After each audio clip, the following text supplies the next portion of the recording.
Raku is the son of a rich and powerful Yakuza boss whose only goal is to find true love. But when his dad sets him up with a chick from a rival gang that he hates, he decides to rebel and look for love on his own. Now, 4 baddies are throwing themselves at him to become the next Mrs. Yakuza. Just days before his life became absolute chaos, Raku got the VIP Yakuza escort treatment to school, which was embarrassing. Walking onto campus, he pulled out his precious locket and started spinning it around his finger like some kind of fidget toy. Out of nowhere, a blonde tornado literally drops from the sky and uses his face as her personal landing strip, making his necklace locket go flying. She does not even bat an eye and runs off after an insincere apology. A few minutes later, Raku drags himself to class and his friends Kasaki and Shu immediately spot the damage to his face. When they ask what happened, he tells them he got bodied by some wild caveman lady. Just then, Kasaki puts a band-aid on his nose, making him smile for being helped by the girl he likes. But then the teacher walks in with a new transfer student who introduces herself as Chidoji. The second Raku recognizes her, he calls her a barbarian in front of everyone, making her get mad and give him the 80s wife treatment. Later during class, Raku realizes his locket is missing, and after school, he corners Chidoji and tells her she has to help him find it since she's the reason it's gone. Next day when she shows up to help him search, she immediately starts complaining about how much she can't stand him. Raku reminds her this whole mess is her fault, and she fires back that they wouldn't be in this situation if he wasn't obsessed with some random piece of jewelry. When Kasaki joins them, Chidoji keeps going with the insults, and Raku finally snaps because she's disrespecting the person with whom he made a love promise in the past. He angrily tells her he doesn't need her help anymore. Right on cue, it starts raining and Chidoji walks away. The next day, while Raku's searching solo, Kasaki appears and tells him Chidoji's looking for him. Just then, she throws the locket at his head and storms off without saying anything. Kasaki explains that Chidoji kept searching until she found it, and there's even a note attached to the chain. Unfortunately, the note's in English so Raku can't read it because he is an idiot, but he's convinced she doesn't want to see him again. As he walks away, Kasaki pulls out a key and wonders to herself if she should have asked Raku if he's the boy she made a promise to 10 years ago. Later that day, Raku gets home and his dad tells him he has to fake date the daughter of a rival gang to keep the peace between their organizations. Raku thinks it's the dumbest idea ever and starts complaining, but his old man tells him he has zero say in the matter. Then he pulls back a curtain, and that's when Raku realizes his new fake girlfriend is his mortal enemy Chidoji. Chidoji's just as shocked to see him, and now Raku finally gets why she acts like some kind of street thug. They immediately start arguing, with Chidoji saying she'd rather be in a horror movie than date Raku, while he claims he'd rather get eaten by zombies than pretend being near her doesn't make him sick. While they're having this toxic showdown, the wall behind them literally explodes, and in walk these wannabe gangsters, followed by the Yakuza squad making their dramatic entrance. Before World War III can break out, both dads shove the kids together and announce they're madly in love. The gang members are skeptical, but the bosses insist these two are absolutely smitten. Everyone's ready to believe in world peace until Raku and Chidoji start roasting each other again, talking about how they'd never date each other in a million years. This gets both gangs heated and ready to throw down. Realizing they're about to start an actual war, their 2 brain cells finally activate and they put on the most cringe performance in human history. They're calling each other honey and sweetheart with all the enthusiasm of drama club folks in a forced school play. Somehow this terrible acting convinces everyone they're totally in love, even though their chemistry is faker than reality TV. Later, they're sitting outside and Raku actually thanks her for finding his locket. She asks why he's so obsessed with it, so he explains it's from some girl he met years ago who gave it to him as a promise they'd meet again. He can't remember her face or name, but he's convinced they'll reunite someday. Chidoji actually calls it romantic, which makes him uncomfortable so he changes the subject real quick. Weekend hits and Chidoji shows up at his house because Claude's getting suspicious of their fake relationship. Their date is a complete disaster. Raku's mentally pretending she's Kasaki while Chidoji complains about everything, eats like she's never seen food before, sleeps through the entire movie, and orders him around like her personal assistant. While waiting for him to buy juice, some creepy dudes approach her trying to get her to hang out with them. She's about to go full savage mode when Raku shows up, grabs her hand, and they bolt. They end up at a park where Chidoji goes to the bathroom and Raku sits there wishing he was with Kasaki instead. Out of nowhere, Kasaki actually appears and nearly gives him a heart attack. She says she spotted him and wanted to say hi.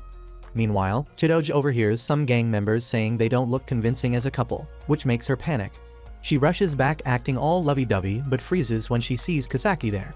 Kasaki asks if they're dating after hearing Chidoji call Raku darling. They both deny it initially, but then Raku remembers they're being watched and gets conflicted. Chidoge grabs his hand and confirms they're dating while quietly telling him to play along. She makes up an excuse to leave, and the gang members retreat too. Now alone with Kasaki, Raku tries to explain the situation, but she's already bought their lie completely. As she's leaving, Raku pulls out his locket and asks if she's seen it before because he noticed her shocked reaction when Chidoge found it. Kasaki claims she's never seen it and tells him to go after Chidoge before disappearing. Next day at school, Raku and Chidoge walk into class, and suddenly they're the main characters everyone's staring at. Their classmates are congratulating them on their relationship because apparently people spotted them on their date yesterday. Shu's practically having a mental breakdown, shaking Raku's shoulders and crying about how he's abandoning the single virgin squad. The teacher walks in and also congratulates them, so Raku decides it's time to spill the truth. But just as he's about to speak, he feels someone's death stare burning into his soul. He turns around, and there's Claude sitting in a tree outside their window with binoculars like some kind of professional stalker.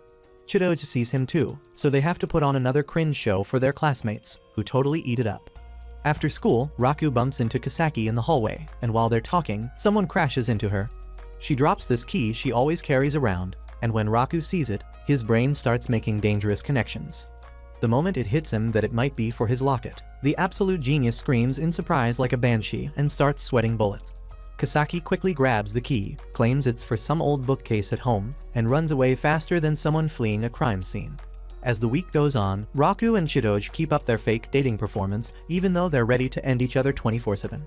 One day after school, Raku overhears some girls talking about Chidoge, and it turns out they think she's an ice queen because she shuts down anyone who tries to be friendly. Raku finds Chidoge in their classroom writing in a notebook with everyone's names and what they like. When she notices him, she jumps up and tries to hide the book.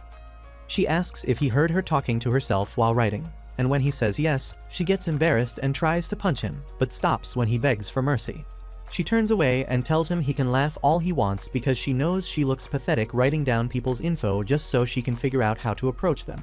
She admits she has trouble making friends because Claude follows her everywhere and runs background checks on anyone she talks to, which makes things super awkward. She usually stays alone to avoid causing problems for people. Surprisingly, Raku actually gets it because he's dealt with similar stuff due to his Yakuza connections. He offers to give her some friendship tips, and even though she doesn't say it nicely, Chidoge agrees to let him help. This makes Raku ask if she could be nice to him just once, and she clocks him by reminding him that he was her fake boy toy, and did not deserve basic human compassion. Few days later, Ruri, who is Kasaki's friend and basically a master strategist, decides to play Cupid and sets up a study session at Raku's house. Even though Raku's completely shook, he agrees because Kasaki will be there. When they arrive at his place, he's trying to stay calm on the outside while internally screaming because his crush is literally in his house. They settle down to do homework and Raku's on maximum virgin alert.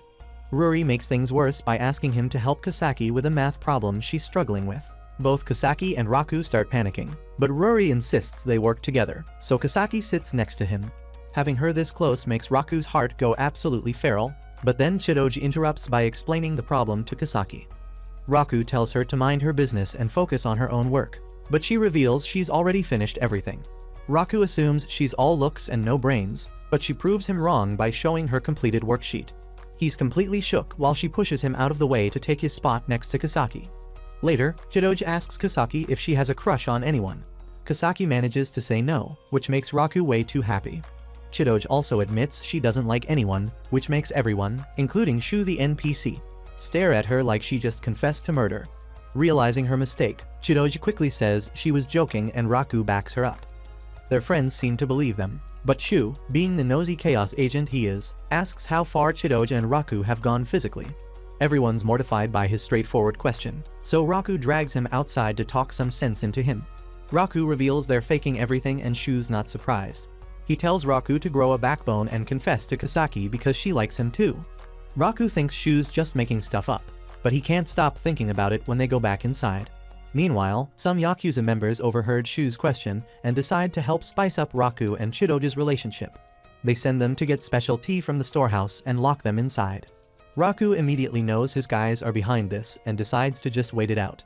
Suddenly, Chidoge latches onto his back, and he freaks out until he realizes she's genuinely scared. She's clinging to him with tears in her eyes, and Raku can't help but notice she's actually really pretty when she's not trying to eliminate him. He immediately scolds himself for thinking about her like that because his thoughts are drifting into dangerous territory. Chidoji spots a ladder and suggests they climb out through the window.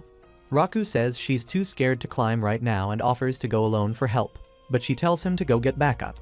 He says leaving her alone would be messed up, so they're stuck together. To distract herself, Chidoji starts asking random questions, and somehow they end up arguing about who has more dating experience, even though neither of them has ever been kissed. Chidoji calms down and decides to try the ladder anyway, but she trips and falls on top of him. They're staring into each other's eyes, about to have a moment when Claude bursts through the door like the FBI. Seeing them in that freaky position, Claude pulls out his gun and starts threatening Raku while they desperately try to explain what happened. Then, Rory and Kasaki show up, and when Kasaki sees them like that, she gets so embarrassed she drags Rory away, leaving Raku absolutely devastated. Next day, Raku overhears Rory and Kasaki talking about the key Kasaki always has with her. He's shook to learn it was given to her by some boy she met 10 years ago. Later, Rory asks Chidoji and Raku to help the swim team because they're short on members. Chidoji's down to help, but Raku's confused why he needs to be at girls' swim practice. Then Kasaki walks into the pool area and Raku literally forgets how to speak, but he gets distracted by her key again. Chidoji assumes he's just perving on Kasaki and smacks him upside the head multiple times. Raku asks why she's trying to make him even dumber, and she says she wouldn't have to hit him if he didn't act like a total creep. While they're arguing, Rory randomly asks if they went to the storehouse yesterday to play 7 Minutes in Heaven. Everyone's gagged, but Raku explains his guys locked them in there as a joke. Suddenly, Shu appears out of nowhere saying he's there to support the swim team, but Rory kicks him straight into the pool and tries to drown him while telling Raku to teach Kasaki how to swim. Kasaki apologizes for the trouble, but Chidoji says not to worry about it. While she's talking, Shu crawls back over and tries to offer to put sunscreen on Chidoji, which creeps her out so much that Kasaki kicks him into a wall. Chidoji demonstrates her swimming for Kasaki, but she swims like she's training for the Olympics, so it's impossible for Kasaki to learn from her. Raku takes over and starts showing Kasaki the basics, but being so close to her almost sends him into a virgin frenzy. Kasaki tries to help him but almost drowns, so he carries her out and asks if she needs a break. Kasaki says she's fine but offers to get drinks to thank him. When she leaves, he notices her key by her bag and decides to test if it fits his locket. He tries it, but it doesn't work, and before he can put it back, the girls return. Kasaki sees him with the key and asks why he has the girls' locker room key. Raku tries to explain, but Chidoji beats him up and ties him up, accusing him of being a freak who wanted to spy on girls changing. Raku swears that's not what happened, and Kasaki believes him because she knows he's too much of a coward to actually peep. Rory unties him, but says he better make sure Kasaki can swim like a pro by tomorrow's competition. Next day at the pool, Chidoji asks about Kasaki's progress and Raku admits she can only swim with a kickboard. Chidoji calls him useless, but Raku points out you can't learn to swim in one day. When Kasaki and Rory arrive, Kasaki thanks Raku for all his help, and he tells her to just do her best. Competition time arrives, and even though Raku tells Chidoji to warm up, she ignores him completely. During her race, her legs cramp up and she starts drowning. Raku immediately jumps in to save her, and Shu claims she's not breathing and needs mouth-to-mouth from her boyfriend. Raku doesn't want to do it, but also doesn't want her to die, so he agrees. Just as he's about to give her CPR, she wakes up, assumes he was trying to take advantage of her, and beats him up while Shu laughs his rear off. Later, while changing, Rory asks Kasaki why she brought her key and tells her to stop living in the past and focus on her future. Next day during lunch, Kasaki and Rory tell Chidoji that Raku saved her from drowning, which surprises her. They suggest she thank him and apologize for beating him up like a caveman. Chidoji goes looking for Raku to apologize, but every time she tries, he says something that makes her mad, so she ends up hitting him instead. After multiple failed attempts, she tells Rory and Kasaki she's done trying to apologize to someone as dense as concrete. While she's complaining about what an idiot he is, Kasaki asks if she's really dating him. Chidoji would normally lie, but decides to tell them the truth instead. Kasaki's surprised to learn it's all fake, but Rory isn't because she already suspected something fishy. Before leaving, Rory asks if Chidoji would step aside for any girl brave enough to confess to Raku. Chidoji says she'd do it in a heartbeat because no sane person would want to date such a loser. When they're alone, Rory suggests Kasaki confess since Raku's actually single. Kasaki admits she's scared he won't feel the same way, but she's willing to try. Meanwhile, Raku's heading to the school zoo when he bumps into someone, breaking his locket chain. He keeps walking without realizing his locket fell. At the zoo, Chidoji's already there and asks why he saved her. He tells her his body just reacted when he saw her drowning. Chidoge feels overwhelmed by his honesty and thanks him in English because she's too embarrassed to say it in Japanese. Raku doesn't understand, so he tries to get her to translate, but she gets mad and hits him with a broom before storming off. After Chidoge leaves, she finds his locket on the ground and picks it up, wondering how he lost it. Later, Raku returns to class to get his bag and is surprised Ruri and Kasaki are still there. Ruri immediately runs off, making sure to tell Kasaki this is her chance to confess. Being alone with Raku makes Kasaki's face turn red. When she tries to confess, a baseball crashes through the window. Raku asks her to wait while he gets a teacher, and before leaving, asks what she wanted to tell him. Kasaki tells him to forget it because it's not important.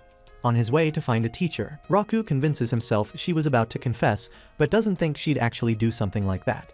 That night, Chidoge shows up at his house and returns his fixed locket. The next day, a new student named Seishiro gets introduced to the class and immediately hugs Chidoge super fondly. During break, Seishiro tells Chidoge he heard she got a boyfriend and wants to meet him, so Chidoge grabs Raku and drags him over for introductions. At lunch, Seishiro asks to speak with Raku privately. They go to the roof where Seishiro asks if Raku truly likes Chidoge. Raku manages to say yes, but Seishiro doesn't believe him. He asks if Raku would die for Chidoge, and Raku says yes again. Suddenly, Seishiro pulls out a gun and tells Raku to die then. Before Raku can react, Seishiro has the gun under his chin and starts kicking him for having slow reflexes. He calls Raku pathetic and spineless, swearing to win Chidoge's love and take her away from him. Raku would happily let that happen, but then remembers what would occur if he and Chidoge broke up. He tells Seishiro he won't let him interfere in their relationship, which makes Seishiro so mad he almost sends Raku to meet his maker right there. Chidoge bursts through the door asking him to stop, but Seishiro says he can't watch Raku make a fool of her, so he challenges Raku to a duel. When duel time arrives, Raku's surprised to see so many students gathered because Shu spread the word and is taking bets on the outcome. Seishiro tosses a coin to start the duel, and Raku's ready to win until he sees what weapons Seishiro brought. Knowing he's not bulletproof like Superman, Raku immediately runs for his life. Seishiro chases him shooting, but Raku dodges everything while trying to lose him. During the chase, Seishiro says Raku isn't man enough because he won't take a bullet for love. Raku argues that Seishiro isn't man enough because he can't see that Chidoge doesn't need some knight in shining armor to rescue her. This sends Seishiro into a blind rage and he intensifies the chase. To escape, Raku jumps out a window into the pool below, and Seishiro follows without thinking twice. Raku pulls an unconscious Seishiro out and decides to get him out of his wet clothes so he doesn't catch a cold. He takes him to the locker room and starts undressing him, but Seishiro wakes up and pushes him away. Confused by the reaction, Raku tries to explain but stops talking when he sees Seishiro's honking chest.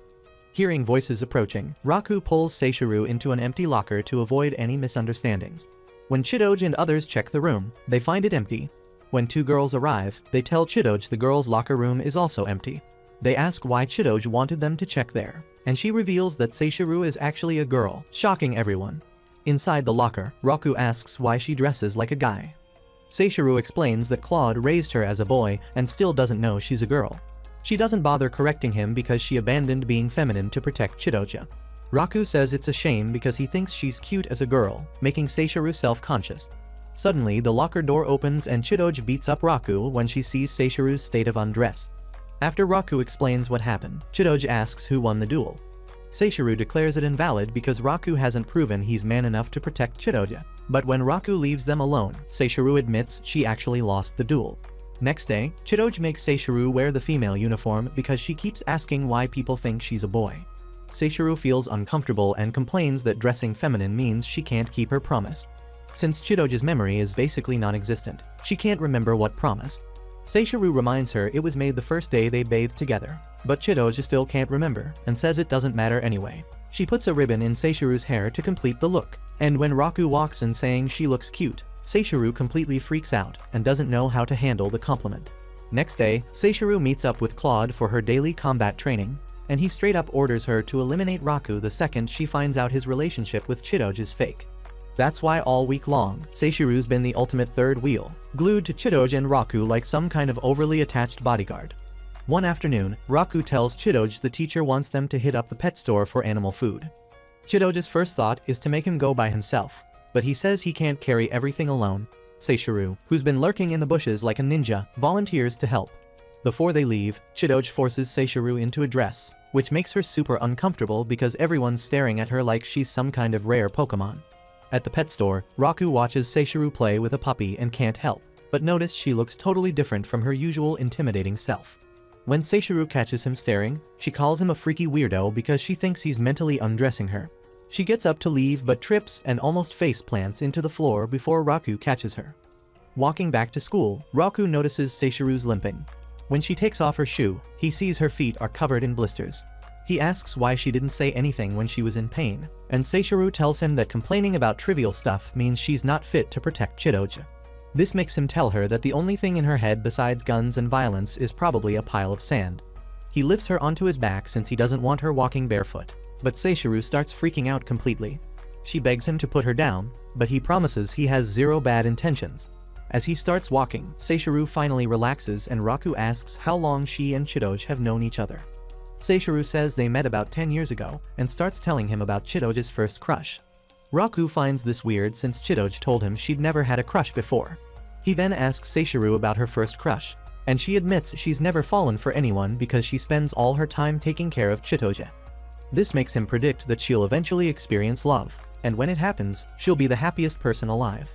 His words make her feel special, so she tries to play it off by being mean to him again. That night during her usual training with Claude, when he asks about Raku, she loses focus for a second. She manages to tell him there's nothing new about Raku, even though her face is red as a tomato. Next day at school, when Seishiro sees Raku, she completely freaks out and starts acting weird. During break, she confides in Chidoji and tells her that whenever she's around a certain person, her heart races, her face gets hot, and she can barely speak properly.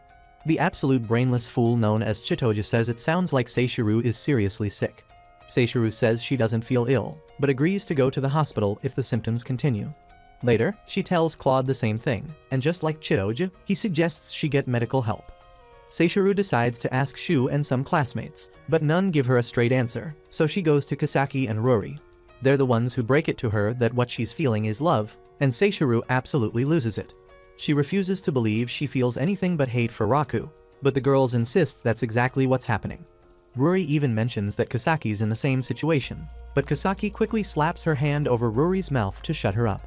After leaving the classroom, Seishiro keeps thinking about what the girls told her and starts imagining herself with Raku. Realizing what she's doing, she tries to get rid of these thoughts by brutally banging her head against the wall. Eventually, she goes to the garden to sulk, and when Chidoji finds her, she tells her what Kisaki and Rory said. Chidoji claims she doesn't know how people in love act since she's never been in love. When Seishiro asks how she got into a relationship if she's never fallen in love, Chidoji takes back her statement. Seishiro then reminds her that she fell in love with some boy she met 10 years ago, which surprises Chidoji since she has zero memory of it. That evening, when Chidoji gets home, she decides to look for childhood mementos that might help her remember her first crush. After almost getting crushed by a pile of junk she'd stuffed in her closet, she finds her old diary. Inside are entries about all the time she spent playing with her first crush. One entry talks about the day he saved her from a wild animal and got a cut on his forehead. Another describes when he rescued her after she fell into some rocks, and the final entry mentions the promise she made to the boy. Unfortunately, her younger self forgot to write what kind of promise it was, which just frustrates her more. As she tries to figure out what the promise was, she picks up the book and is shocked when a key falls out. Chidoji finds it super weird that a key was hiding in her diary and wonders if it's connected to the promise she made with her first love. Just then, Seishiro knocks on her window, and when she notices the serious look on Chidoji's face, she asks what's wrong. Chidoji tells her she's curious about her mysterious first love and wants Seishiro to find the place where they first met. Seishiro agrees but says it'll have to wait until they get back from their school camping trip. Chidoji is confused since she totally forgot about the trip, but Seishiro reminds her they're leaving tomorrow. When they get to school next day, their teacher tells them to split into teams since they're about to leave. Chidoji has no clue what she means, so she asks Raku, who explains they've been divided into teams for the trip. Their squad consists of her, Raku, Seishiro, Ruri, Kisaki, and Shu. At their destination, the teacher's first task is preparing lunch. Raku notices Chidoji seems excited, but has no idea she's also lost in thought about her first love. She still can't remember him, but knows the only way she'd recognize him is by the scar he got when he saved her. She approaches Raku with a bowl of hot water, but accidentally trips over a log and dumps the whole thing on his head. Raku screams in surprise, and when he turns to face her, she notices he has a scar on his head. She asks how he got it, and he tells her he got hurt playing with animals as a kid. This makes her wonder if he's the boy she's looking for, but she refuses to believe it's him and walks away. Later, their group goes to their room and Shu suggests a card game. But since he's a creepy fool who only thinks about chaos, he adds a twist to the game. He tells them the losers have to reveal the color of their underwear, but after Rory beats the living daylights out of him for being a degenerate, he changes it to talking about their first crush. Before they can play the final round, their teacher bursts in screaming at them to go downstairs for dinner. After dinner, the teacher tells Raku he has a phone call, so he goes to the front desk. He's completely unaware that Claude's following him, but Chidoj sees and realizes he's up to no good. At the front desk, Raku discovers there's nobody on the line, so he decides to join the others in the bath. However, he doesn't know he's entering the female bathroom because Claude switched the curtains. Even though he finds it strange that the place is empty, he doesn't suspect foul play and relaxes in the water. Suddenly, someone jumps into the bath, causing a huge splash, and Raku yells that swimming in the bath is prohibited. When the person emerges from the water, he's shocked to see it's Chitoja, and she starts hitting him with a bucket. Eventually, she realizes Claude's responsible, so she tells him to leave before the others arrive. Just as he's about to escape, the door opens, so Chidoj tells him to hide until he finds another way out. While the girls wash up, Raku decides to leave through the staff entrance. Chidoj helps by drawing the girls' attention to something on the wall, but before he can escape, their teacher and other female students arrive. He has no choice but to retreat and hope for another chance to leave. But when he hears the girls talking about Seishiru's assets, he gets a nosebleed. He tries to stay quiet, but Seishiru hears him and throws a bath gel bottle at the bucket he's hiding behind. The bucket splits in half, but Raku's unharmed since he dropped flat when she threw it. Seishiru's surprised to find the bucket empty because she swore she heard something. Chidoj has to use her body to hide Raku, but some girls approach her asking questions about her relationship. Hoping to redirect their attention, she tells them Seishiru has a crush on someone. The girls immediately rush to Seishiru's side to hear about her crush, but she refuses to tell them anything and mentions Kasaki's crush instead. During this chaos, Raku notices a hole leading to the men's bath and tells Chidoj he's leaving through it. However, when he hears Kasaki has a crush, he stops his escape plan because curiosity gets the best of him. Just then, Kasaki tries to avoid the girls and runs away, ending up sitting right in front of the hole he planned to escape through. Chidoj notices this and tries to pull Kasaki away, but since her hands are wet, she accidentally lets go. This causes Kasaki to fall on top of Raku, and when she mentions feeling something beneath her, Chidoj tells her it's her imagination. She pushes Kasaki out of the way so Raku can move freely, but slips and falls. This brings her face to face with Raku's little guy while he sees her bare melons, so Raku quickly rushes away. When he surfaces on the other side, Shu and others are surprised to see him. He tells them he's been underwater the whole time so they won't suspect him, which works since they believe his lie. Shu invites him to join them listening in on the girls, but Raku declines saying he's tired. Later that night, he meets Chidoj outside and apologizes for what happened because he's super embarrassed. Next day during breakfast, Shu tells Raku they're doing a test of courage later that evening. He explains there'll be a lottery pairing boys and girls, and the part he's most hyped about is that they get to hold hands. He tries to get Roku excited by saying there's a chance he could be paired with Kasaki. Raku doesn't think he's lucky enough for that to happen, so Shu offers to sell his ticket if he gets paired with Kasaki. On the other side of the dining hall, Rory also tells Kasaki to make sure she gets paired with Raku. Even though Kasaki knows it's impossible, she still feels hopeful about it.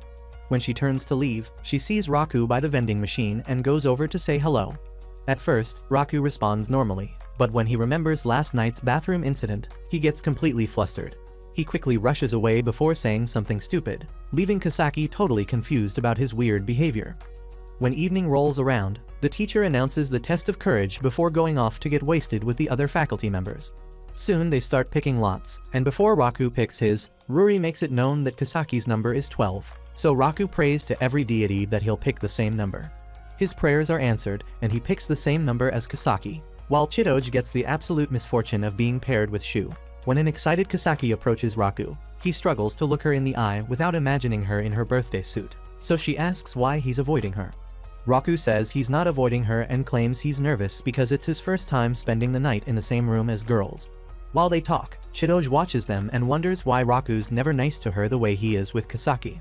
Just then, she hears voices from the bushes behind her, so she investigates and discovers the students who are supposed to play monsters during the test. They tell her the girl playing the ghost has a bad stomach ache and beg her to take her spot. Chidoj tries to refuse because of her fear of the dark, but they keep begging until she caves and agrees to do it. After getting into costume, they give her a flashlight and one of the boys leads her to her assigned spot. When the boy leaves her alone, Chidoj panics and tries to turn on her flashlight, but it doesn't work, so she throws it away, deciding to brave the darkness. However, when a lizard crawls past her feet, she screams in fear and hugs herself while praying someone will rescue her. Meanwhile, at camp, it's almost time for Raku and Kasaki to venture into the woods, so they shyly hold hands. Raku's so nervous he's sweating buckets and can only hope Kasaki won't be disgusted by him. When he looks at her, he notices her face is red and wonders if she's as nervous as he is. Suddenly, Shu rushes over asking if he's seen Chidoj, but since Raku hasn't, he's no help. One of their classmates tells them she saw Chidoj heading into the woods dressed as a ghost, which surprises Raku because he knows she's scared of the dark. Just then, the second ghost girl runs toward them saying she forgot to give Chidoj new batteries for her flashlight. This makes Raku worried, so he tells Kasaki he'll be back and runs into the woods searching for Chidoj because he knows she'll be terrified wherever she is. When he finds her, she's on the verge of tears but very grateful to see him. As they make their way back to camp, she holds onto his jacket and he scolds her for agreeing to play the ghost when she knew she was scared of the dark. By the time they return, the test has already finished, but their friends are glad to see they're okay. Raku apologizes to Kasaki for leaving her alone, but she tells him she's not mad because she was also worried about Chidoj. Few days after returning from their trip, Seishiro tells Raku, Kasaki, and Ruri that it's Chidoj's birthday and invites them to the surprise party they're throwing at her house later.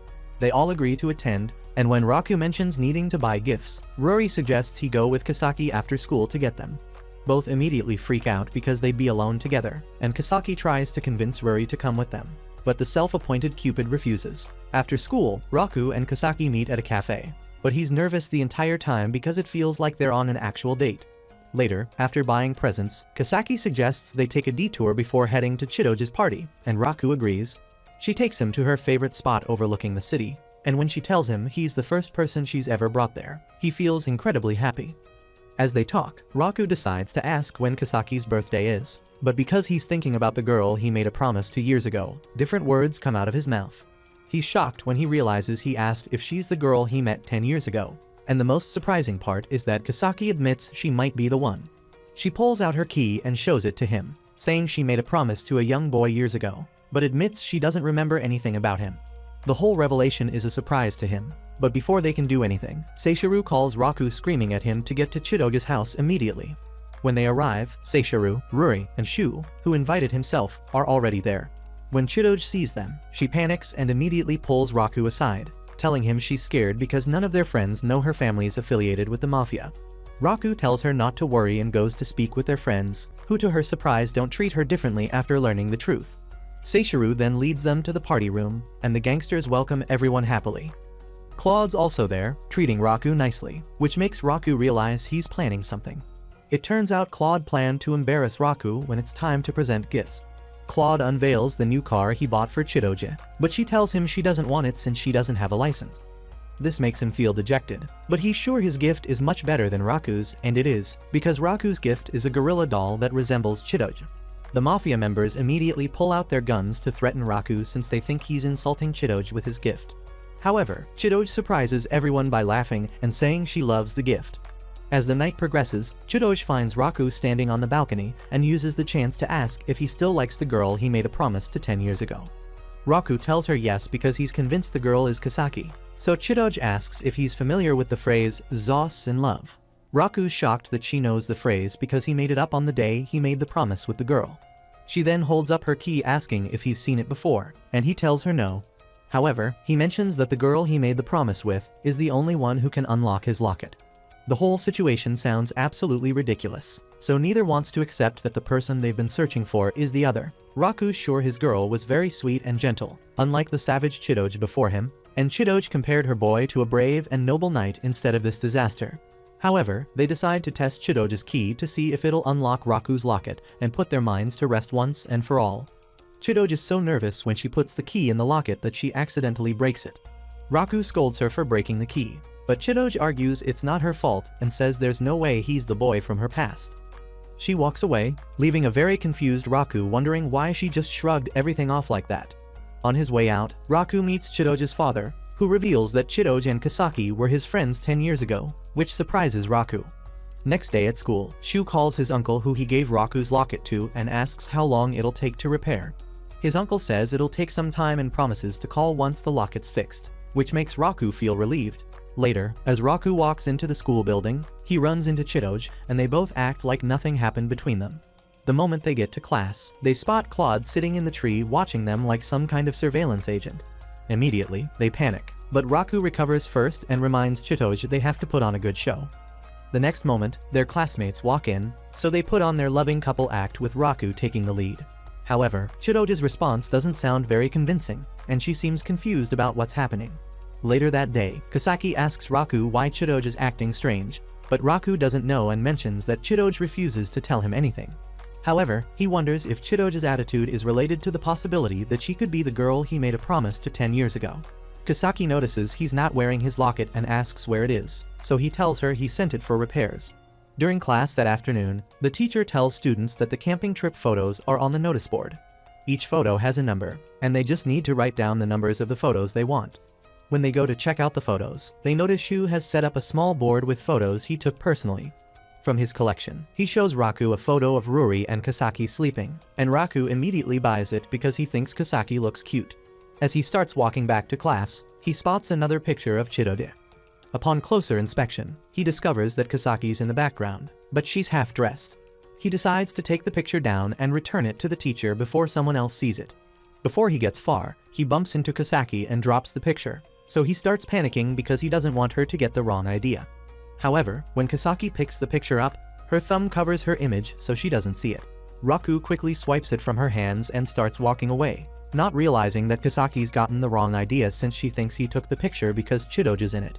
Later that night, Raku takes the photo Shu sold him to the kitchen, and while cooking, wonders if there are any photos from the day he made his promise 10 years ago.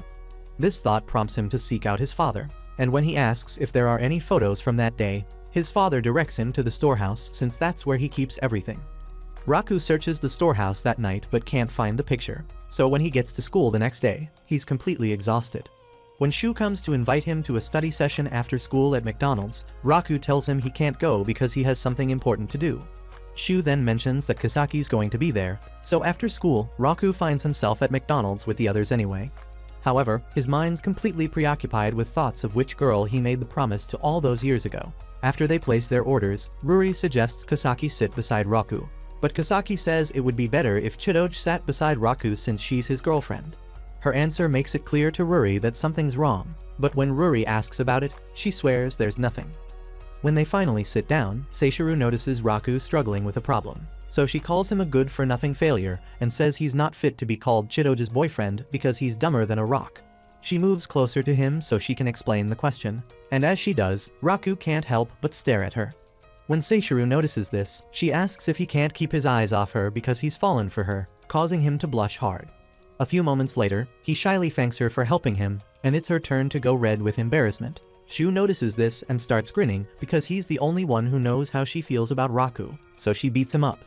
When she's done, Shu asks Chidoj to interpret an English text for them since she's fluent in English. While Chidoj translates the text, Raku has an internal argument with himself about whose key he hopes will open his locket. When Shu calls on him to ask what flavor milkshake he likes best, he nearly blurts out that he likes Kasaki. As soon as he realizes his error, he covers it up by asking Kasaki what flavor she likes, and when she says strawberry, he tells Shu he loves strawberry as well. His slip-up catches Kasaki's attention, and she starts wondering if he wanted to admit that he likes her, but she quickly dismisses the thought. That night, when he returns home, he goes back to the storehouse to search for the picture, and when he finds it, he's completely shocked. This is because the girl in the photo is neither Chidoj nor Kasaki, so he rushes to the house to ask his father who she is, but his men tell him his father went out. At school next day, the teacher hands their photos to them, and before Raku leaves class, Shu slips an extra one into his bag. After school, it's raining heavily, and when Raku sees that Chidoj doesn't have an umbrella, he offers to share his with her. However, the stubborn Ho refuses his offer and starts walking away, using her bag to cover her head, but Raku goes after her and insists she share his umbrella. On the way home, they argue as usual, and when Raku says something that upsets Chidoj, she tries to punch him. At that same moment, there's a flash of lightning which scares Chidoj so much that Raku suggests they wait somewhere until the rain stops. Since she's still spooked by the thunder and lightning, Raku proposes they show each other the photos they received at school. This is enough to put Chidoj in a happy mood, and Raku's glad he hid all of Kasaki's photos so Chidoj can't see them. Unfortunately, she finds the picture Shu slipped into his bag, and since it's a picture of her drooling, she becomes absolutely pissed. Raku quickly explains that Shu was the one who put the picture in his bag, and to his surprise, she believes him. She goes back to her photos, and as she flips through them, lightning strikes again. The next moment, Raku finds Chidoj in his arms as she instinctively hugged him, so he can't help but stare at her. Their intimate moment gets cut short by Raku's father, whose limo just pulled up to the curb, and he teases them saying they look like a happy couple. The old fart apologizes for interrupting them and tells Raku that his fiancée will arrive tomorrow. Raku's completely shocked, but assumes his old man started going crazy because there's no way he has a fiancée he doesn't know about. His father assures him he knows the girl and says she's the same girl he made a promise to all those years ago. Next day, a girl named Marika gets introduced to the class as a new transfer student, and the moment she sees Raku, she throws herself on him, shocking everyone. Shu asks if she's an old friend of Raku's, and she proudly states that she's his fiancée. The moment the words leave her mouth, all the blood drains from Raku's face and Seishiro tells her to back away because Raku's Chidoj's boyfriend. Chidoj and Raku confirm it by putting on their usual display, but Marika's not fazed and says she can make Raku happier than Chidoj. Seishiro immediately picks up on the disrespectful way she addressed Chidoj, so she pulls out her gun and demands an apology. Marika tells her to put the gun away if she doesn't want any trouble, and the next moment, police officers burst through the door. They immediately surround Marika and Raku, and Marika explains that her father's the police commissioner. This makes Raku understand why his father chose not to call off the engagement, as it would lead to another war, this time with the police. After Marika orders her butler and the officers to retreat, she falls to her knees, pretending to be sick. She begs Raku to take her to the nurse's office and drags him out of class. In the nurse's office, Raku tells Marika he can't marry her because he doesn't remember her and hasn't seen her in 10 years. He says it doesn't make sense for them to get married simply because their parents want it to happen. But Marika tells him she wants to marry him because she's in love with him. Her confession surprises him, so he asks if she can remember the promise they made 10 years ago, and she tells him yes. Next morning, when Chidoj walks into the classroom, she finds Marika sticking to Raku like a leech, so she quickly hides behind the door. As she watches them, she hears Marika invite Raku on a date, but Raku turns her down saying he's not a shameless cheater. The sneaky girl then tricks him into changing his mind by saying her father would be very disappointed to hear he turned down her invitation. That weekend, Raku meets Marika near the mall, and is surprised to see so many police officers following her. She tells him it's because her father's concerned about her safety, and when they start walking to the restaurant, they run into Seishiro, who's dressed as a girl. However, they have no idea who she is, so they continue on their way, which annoys her for some reason. Ruri, Kasaki, and Chidoj are also following the unsuspecting couple as each of them is curious to find out how the date will go. At the restaurant, Marika asks Raku why he decided to date a mannerless brute like Chidoj, and instead of answering her, he tells her not to speak badly of Chidoj. He also says if she stopped quarreling with Chidoj, they could be friends, but Marika tells him she dislikes girls with long hair, which makes him point out that she also has long hair. The next thing he knows, she's pulling him out of the cafe, and they find themselves on a bench in the park. Raku takes the opportunity to ask her about the picture he found in the storehouse, and Marika tells him she'll tell him everything he wants to know if he breaks things off with Chidoj. Raku tells her he's not going to do as she asked, and even though Marika accepts his decision, she tells him she won't stop trying to steal him away from Chidoj. She then lets him know that Chidoj is hiding behind the bushes listening to their conversation, which surprises him. Chidoj comes out of her hiding spot, but Marika keeps clinging to Raku and claims she's the girl he's been waiting for, so Chidoj angrily hits Raku and walks away. Soon after that, Marika apologizes to Raku and leaves, but she forgets her bag, so he goes after her and finds her with her butler. Before he can let his presence be known, he hears the butler scolding Marika for overexerting herself when she's very frail. When the butler leaves to get her medicine, Raku walks up to Marika and asks if she's unwell. Marika tries to play it off as nothing, so he says he won't pry and tries to leave after handing over her bag, but she stops him. She asks what he likes about Chidoj, and he tells her he likes the fact that he can trust her. Marika says he can do the same with her, but Raku tells her no and says he can't recall ever meeting someone like her before. This statement annoys Marika so much that before Raku knows what's happening, she starts screaming and cursing at him like a sailor.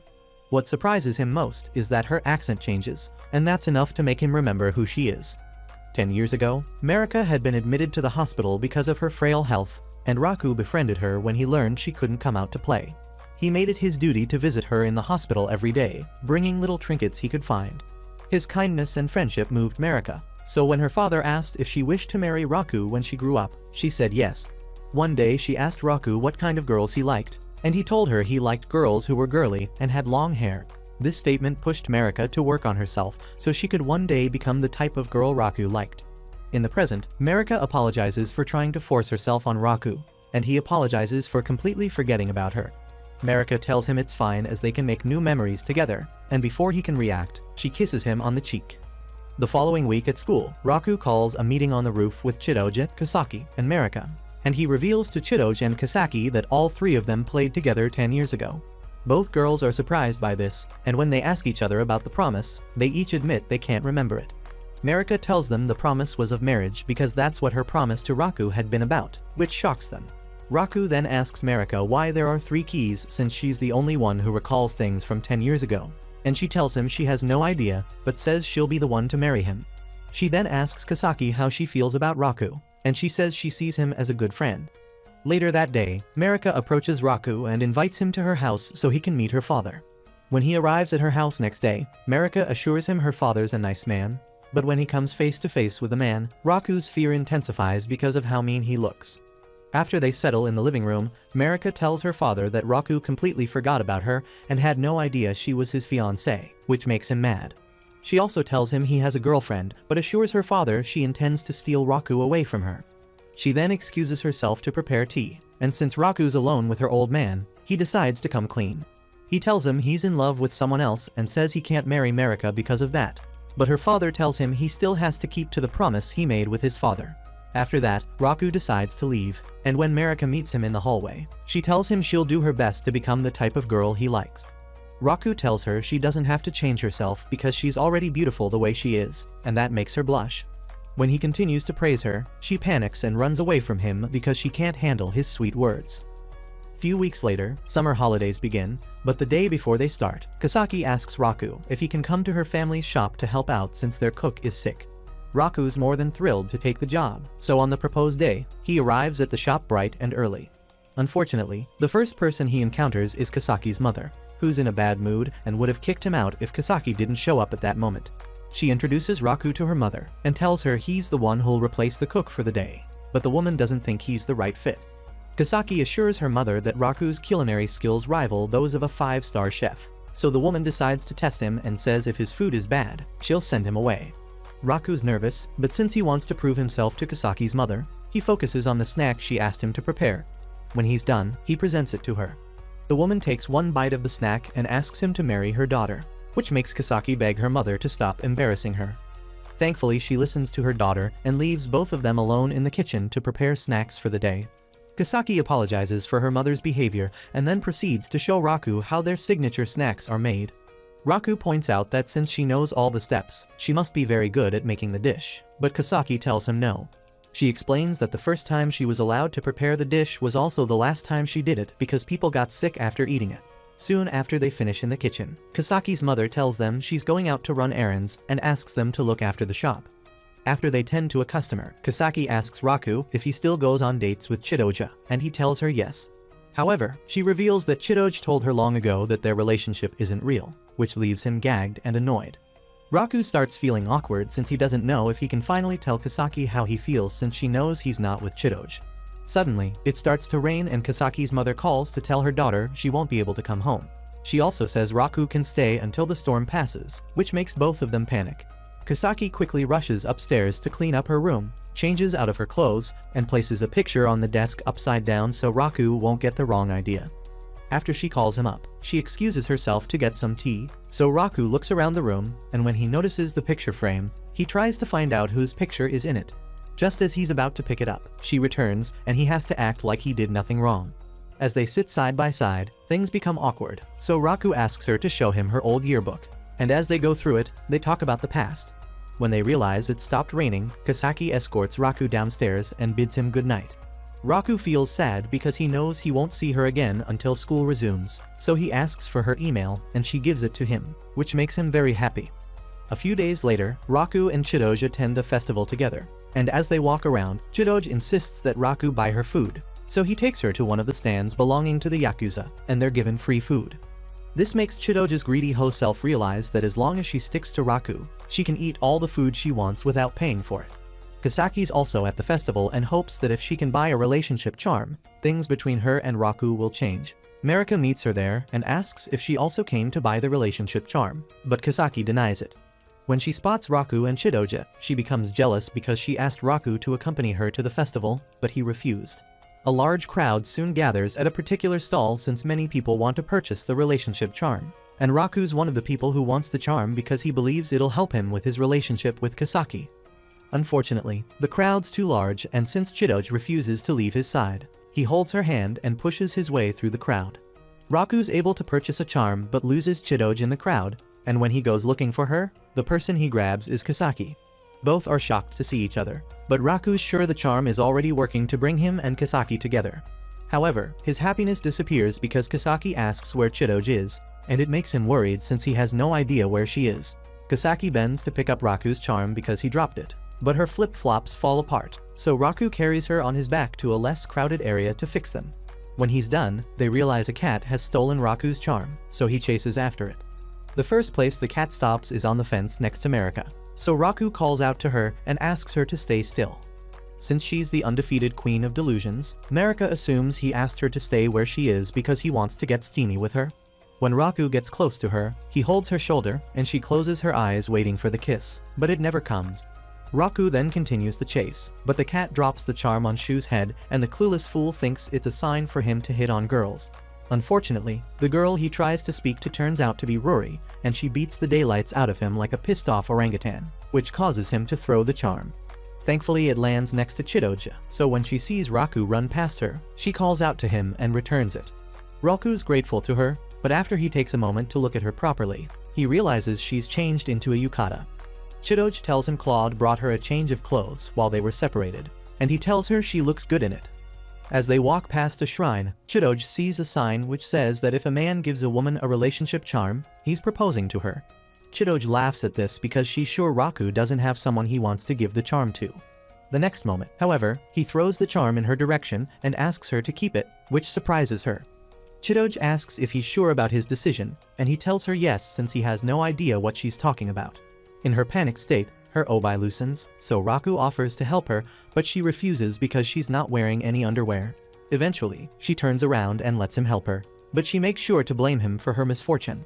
Raku asks why and she points to the sign, and once he reads it, he immediately sets the record straight.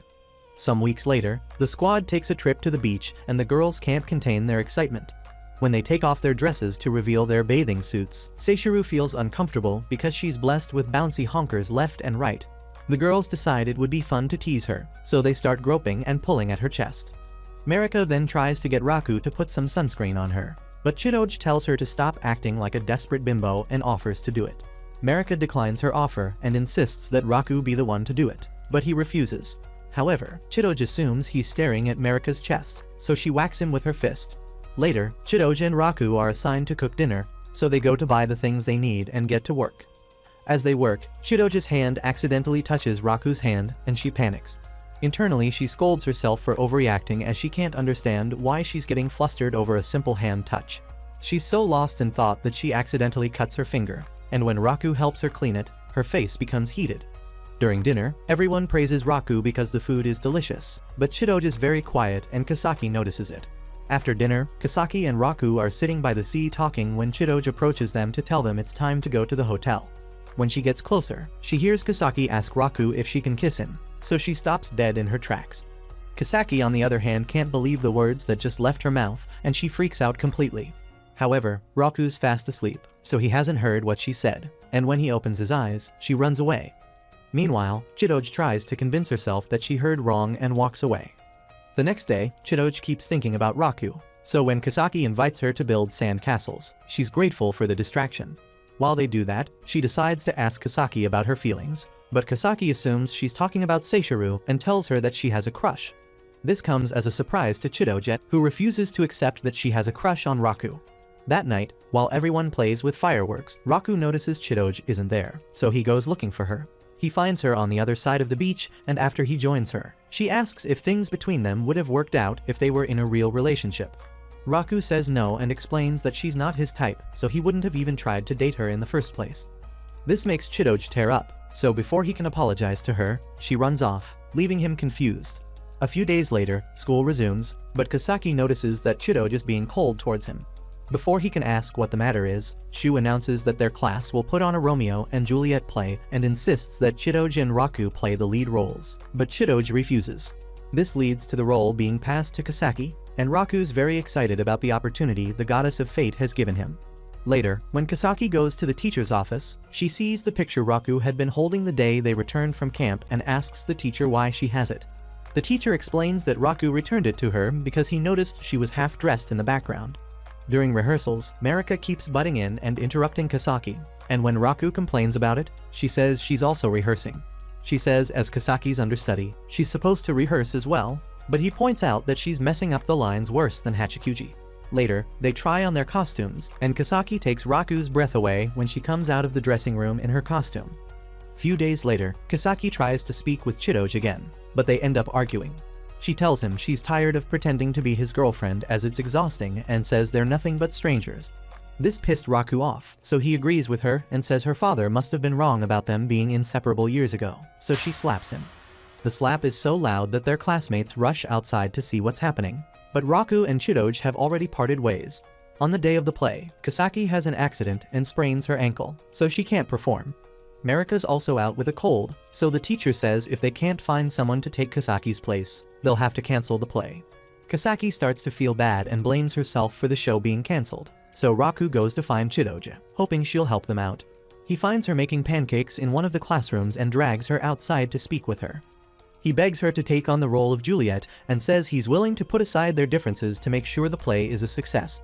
Chidoge says he's lying and tells him that after all the things he said on the beach, she's convinced he hates her.